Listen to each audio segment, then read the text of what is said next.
On dit souvent que l'histoire se répète. Mais cette fois, c'est un Africain qui applique les méthodes de ses anciens maîtres contre ses propres frères. Paul Kagame, présenté comme un dirigeant visionnaire et modernisateur, incarne en réalité un modèle bien connu, celui du leader africain au service des intérêts étrangers.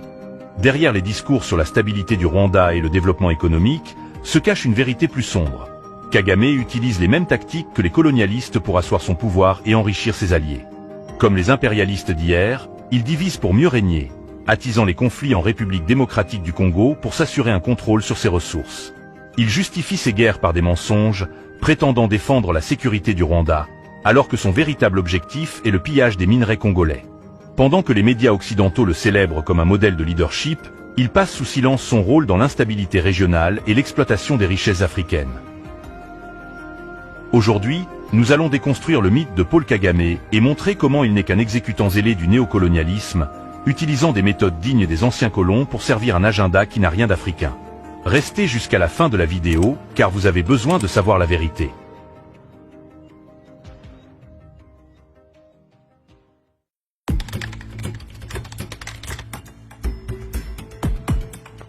L'une des tactiques les plus efficaces utilisées par les colonialistes pour asseoir leur domination en Afrique était la stratégie du « diviser pour mieux régner ».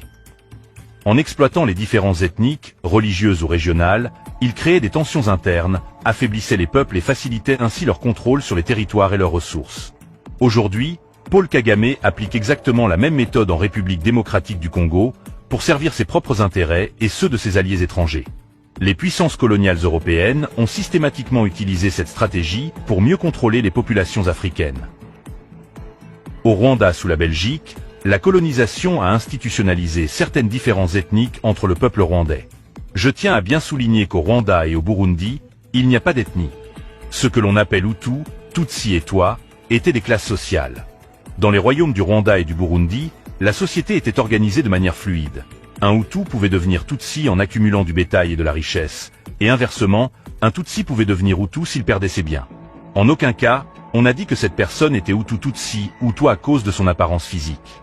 Ce sont les Belges qui ont installé cette distinction maléfique entre ce peuple, basée sur les soi-disant traits physiques.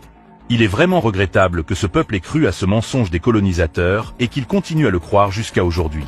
Nous sommes en 2025 et les jeunes Burundais et Rwandais doivent rejeter cet horrible mensonge qui a causé la mort de nombreuses personnes. Ainsi, les Belges ont favorisé une classe sociale, leur donnant un accès privilégié à l'éducation et aux postes administratifs, tout en marginalisant les autres classes sociales. Cela a semé la haine et jeté les bases des conflits meurtriers qui ont suivi, notamment le génocide de 1994. Au Nigeria, les Britanniques ont appliqué une politique de gouvernance indirecte qui a exacerbé les tensions entre le nord musulman et le sud chrétien, ce qui a contribué aux nombreux conflits ethniques et religieux que connaît encore le pays aujourd'hui. Au Soudan, la politique coloniale britannique a séparé le nord arabe du sud africain, favorisant la domination du nord et entraînant des décennies de guerre civile ayant conduit à la partition du pays en 2011. Ces exemples montrent comment la division artificielle d'un peuple a permis aux colonialistes de garder le contrôle tout en empêchant toute union contre eux. Kagame, bien qu'africain, s'inscrit exactement dans cette logique coloniale en manipulant les conflits en RDC. Il sait que pour maintenir son influence et s'enrichir, il doit empêcher la RDC de se stabiliser. Il a donc adopté la même tactique que les colonialistes en soutenant des rébellions et en attisant les tensions ethniques dans l'est du pays. Kagame justifie son ingérence en RDC en prétendant protéger les Tutsis y vivants. Mais en réalité, il utilise le M23 comme un outil de déstabilisation pour mieux exploiter les ressources congolaises. En alimentant l'idée d'une menace contre les Tutsis en RDC, Kagame justifie ses interventions militaires et sa mainmise sur certaines régions congolaises riches en minerais. Cette stratégie rappelle celle des colonialistes, qui encourageaient les conflits internes pour justifier leur présence et leur domination.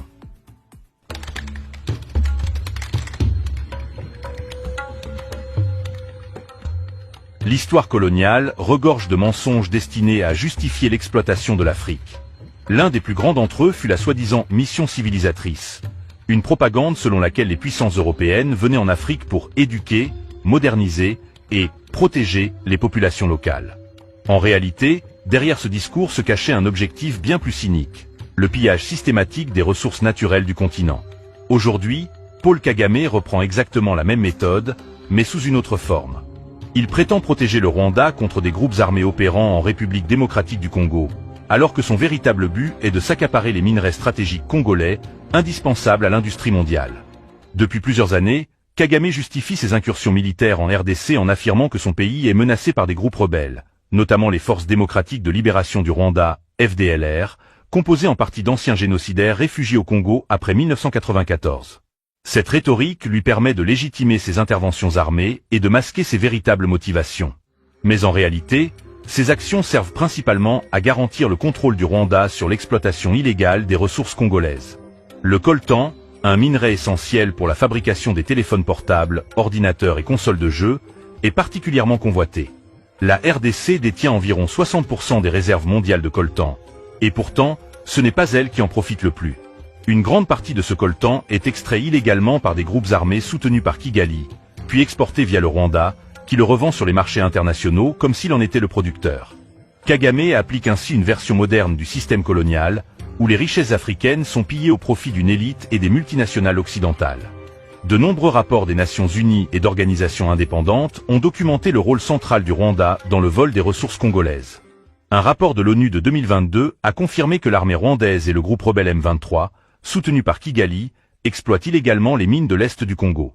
En 2010, un rapport des Nations Unies révélait déjà l'implication du Rwanda dans le commerce illicite de minerais congolais, expliquant comment ces ressources financent l'appareil militaire de Kagame. Des enquêtes journalistiques et des témoignages d'experts montrent que le Rwanda exporte bien plus de coltan et d'or qu'il n'en produit, prouvant que ces ressources proviennent de la RDC. Ce système ne profite pas uniquement au Rwanda, mais aussi à des multinationales occidentales qui achètent ces minerais en fermant les yeux sur leur provenance. Kagame est ainsi devenu un intermédiaire privilégié du néocolonialisme. Il assure aux entreprises étrangères un accès facile aux richesses congolaises en échange d'un soutien diplomatique et financier. Pendant ce temps, la RDC, pourtant l'un des pays les plus riches en ressources naturelles du monde, reste plongée dans l'instabilité et la misère. En réalité, Kagame ne protège pas le Rwanda. Il protège un système de pillage organisé, en reproduisant exactement les méthodes des anciens colonisateurs.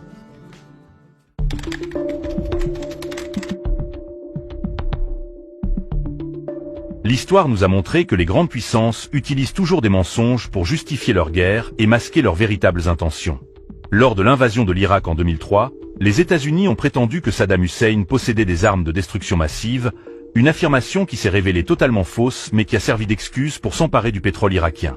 En 2011, la France et l'OTAN ont utilisé l'argument humanitaire pour intervenir en Libye et renverser Kadhafi, provoquant ainsi le chaos qui règne encore aujourd'hui dans le pays. Paul Kagame suit exactement la même logique. Il construit un récit mensonger pour justifier son agression contre la RDC et masquer son pillage des ressources congolaises. Depuis des années, Kagame martèle l'idée que le Rwanda est constamment sous la menace de groupes armés opérant en RDC. Cette rhétorique lui permet de justifier les interventions militaires rwandaises en RDC, en prétendant qu'elles sont défensives et visent à protéger la sécurité du pays. Mais en réalité, ce sont les forces rwandaises qui soutiennent et financent les groupes armés en RDC, notamment le M23, un mouvement rebelle responsable de massacres et d'attaques contre les civils congolais. Kagame invente un ennemi imaginaire pour justifier ses incursions militaires et détourner l'attention du véritable enjeu, l'exploitation illégale des richesses du Congo. Un autre élément clé de la stratégie de Kagame est de présenter la RDC comme responsable de l'instabilité dans la région. Les médias pro-rwandais diffusent l'idée que les Congolais persécutent les Tutsis vivants en RDC, ce qui donnerait au Rwanda le droit d'intervenir militairement.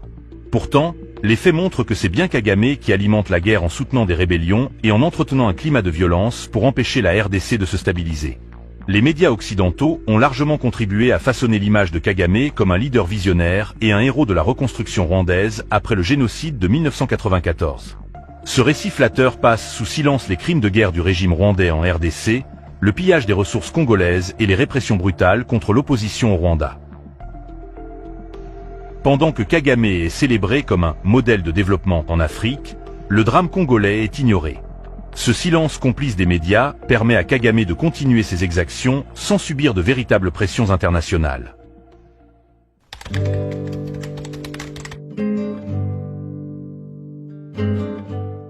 Après avoir analysé les actions de Paul Kagame en Afrique centrale, une conclusion s'impose. Il agit exactement comme les anciens colons européens. Il applique les mêmes méthodes, poursuit les mêmes objectifs et sert les mêmes intérêts.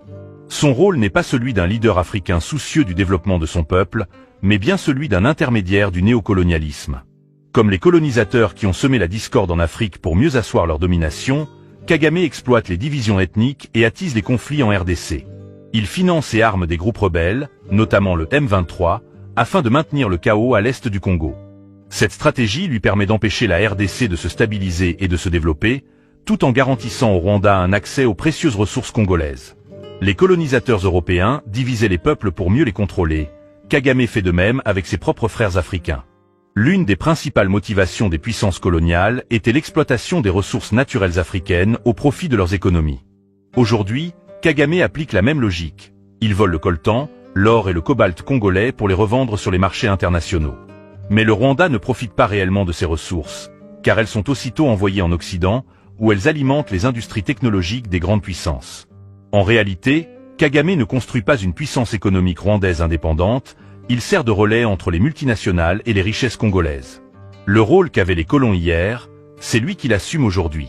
Tout comme les puissances impérialistes ont inventé des prétextes fallacieux pour justifier leur guerre en Afrique et ailleurs, Kagame invente des menaces sécuritaires pour justifier ses agressions contre la RDC.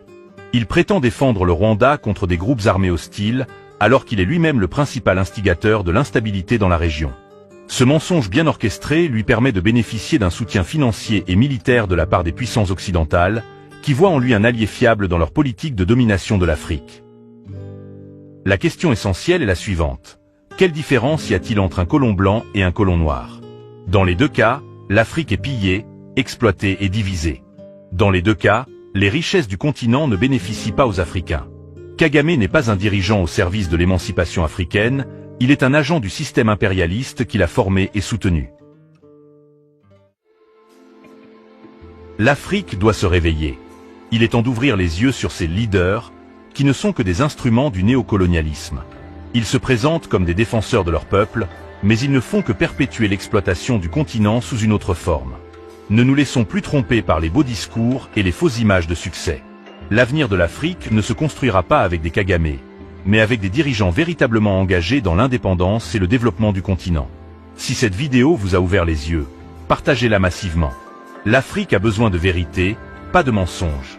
Abonnez-vous et activez la cloche pour ne rien manquer. Ensemble, brisons les chaînes de l'oppression.